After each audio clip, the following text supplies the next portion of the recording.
मुखिया सीधे राधा के घर जाता है। मुखिया जी, आप यहाँ? मुझे माफ कर दो राधा बिटिया, मुझे न चाहते हुए भी तुम्हें उस बूढ़े व्यक्ति के पास भेजना होगा। ये आप कैसी बातें कर रही हैं? मुखिया जी, नहीं नहीं, मैं उससे शादी नहीं कर सकती। मेरी छोटी बहन है, अगर मैं चली गई तो उसकी जिम्मेदारी कौन उठाएगा?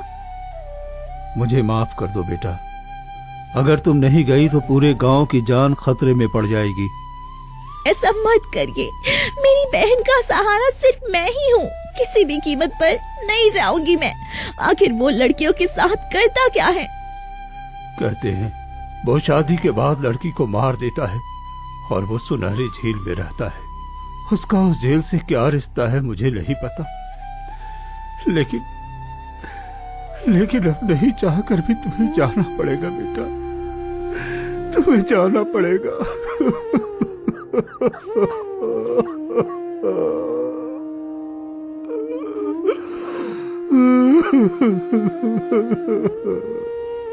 मुखिया रोते हुए चला जाता है। ये क्या हो रहा है? कुछ भी हो जाए, मैं अपनी बहन को छोड़कर नहीं जाऊंगी और ना ही उस बूढ़े व्यक्ति से शादी करूंगी। कुछ दिन बीत जाते हैं। एक दिन राधा जंगल से लकड़ियां लेकर लौट रही होती है।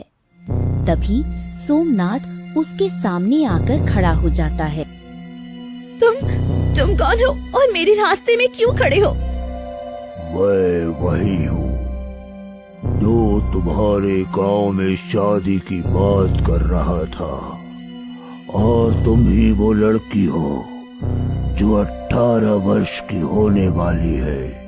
अब तुम्हें मुझसे शादी करनी होगी और मेरे साथ रहस्यमयी झील पर चलना होगा, और अगले ही दिन तुम्हारी बलि दी जाएगी।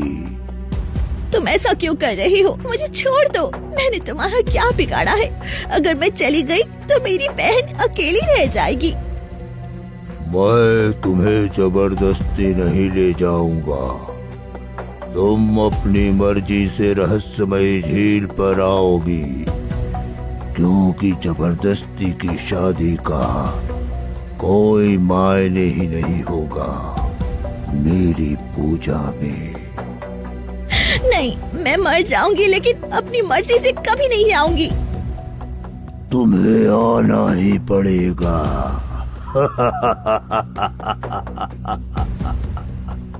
हंसता हुआ सोमनाथ घने जंगल में चला जाता है। राधा कांपती हुई घर लौटती है। दीदी, क्या हुआ? आप बहुत घबराई हुई लग रही हो। मुझे तुम्हें छोड़कर नहीं जाना बहन। वो बूढ़ा आदमी मुझे अपने साथ ले जाने की बात कर रहा है। दीदी, आप खामखा डर रही हो। ऐसा कुछ नहीं होता, वो बस सबको डराने के लिए कहता है। मेरी सहेली भी कह रही थी कि कोई बूढ़ा व्यक्ति हमारे गांव में आता है। अरे कोई पागल होगा, आप भूल जाओ ये सब। नहीं, मैंने उसकी आंखों में देखा है। उसकी आंखों में खौफ है और वो मंजर जो मैं चाहकर भी नहीं भूल पा रही हूँ। और वो कह रहा था कि मैं खुद ही उसकी झील के पास जाऊंगी, और मैं कभी ऐसा नहीं कर सकती हूँ। अगली सुबह जैसे ही राधा की नींद खुलती है, उसकी बहन वहाँ नहीं होती। ये क्या? नेहा कहाँ है? कहाँ गई नेहा? कहीं दिखाई नहीं दे रही है। अभी तो यहीं थी, कहाँ चली गई? राधा परेशान होकर घर से बाहर निकलती है। क्या हुआ बेटा? तुम बहुत परेशान लग रही हो।